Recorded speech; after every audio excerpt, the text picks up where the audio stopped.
Mike from Patriot Property Inspections here, and today I'm going to talk about making the decision to buy a house. Now, buying real estate is a financial investment. It's a big decision for you and your family, whether it's investment property that you're going to invest in for rental, or whether it's the house of your dreams, or it's a starter house for now that might be a house that you sell and move up from as things change in the future of your family, as your family grows, etc. But in every single case, you've got to make the best financial and logical decision for you and your family that you can. Now, in today's market, I talk to a lot of buyers. We do a lot of home inspections, and we hear about buyers making decisions that are more based in emotion than based in logic. And this can be a treacherous way to go about things, especially in real estate. I'm going to talk about some things today where I know that people have made emotional decisions and purchased property, and why it's not the best way to go about it. Thing number one, you pay way more for the house than it's worth. You have a budget. You know what you and your family income is, and you know what you can afford as far as your mortgage payment or your interest rate or whatever.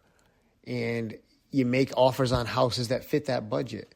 And maybe you get frustrated and you realize that you can't get a house in the price range that you've been making offers on, or you can't get offers accepted with the dollars that you're offering. So you increase your budget, which is fine as long as you carefully think about it and don't just willy-nilly decide we're going to just start offering a lot more money. Just because the lender approves you for a certain dollar amount doesn't mean that really fits your comfortable lifestyle. You don't want to get into a house and have every single cent that you earn go to putting gas in your car, paying your mortgage, keeping the utilities on, barely feeding your family, and then never enjoying life, and you're what they call house broke, where you can technically afford to live there, but if you have any type of hiccup, you can't. You won't be able to do anything enjoyment-wise or vacation because you've basically sunk every single penny into the house. I wouldn't recommend shopping at the tippity top of your budget without at least taking this into a strong consideration. The next thing people do is they'll waive the appraisal amount. And this is a situation where you're paying X for a house. You're going to put a down payment, and then the house must appraise by the lender.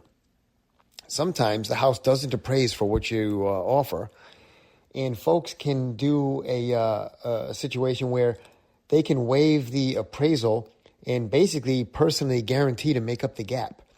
So if the house appraises $10,000 short, you could kick in the extra $10,000 and not finance that, in which case you're literally paying more than the house is worth to the seller. Well, if you do something like that and you waive that appraisal contingency and intentionally pay more than the house is worth, you may not have the equity that you need to easily get out from under it to get into another house. The next thing I see people doing, and this tugs at my heartstrings as a home inspector, and this has been in vogue for the last couple of years, and it's decreased, but some folks are still doing it. People get desperate, and they're like, how can I make my offer more attractive?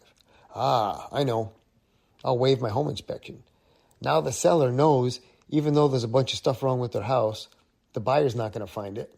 The buyer's home inspector's not going to find it, and they're not going to have to deal with negotiating these items or negotiating a price or repairing items to get the house to go through. This is a bad and dangerous idea. I've seen people waive inspections. I've seen us go into houses where people have waived inspections, and I've seen all kinds of things wrong. I've seen structural issues. I've seen safety issues. I've seen carbon monoxide poisoning issues. I've seen asbestos problems, dangerous electrical situations, leaky roofs, crumbling foundations, you name it. And I've seen it where people have waived their inspection and then they have us come in and check out the house after they buy it. And then they get the bad news that there's literally tens of thousands of dollars wrong with the house and they don't have the immediate funds to fix it. When you're looking at a property, this is a logical financial investment, and you should be making logical decisions about purchasing it. Try as best you can to take emotion out of it. I know you fall in love with the house, and you look at it, and it's got beautiful granite, and it's got nice new paint, and the little fence, and the yard's great for the kids, and this and that and the other thing. But if these other things don't make sense, then maybe it's just not the house for you.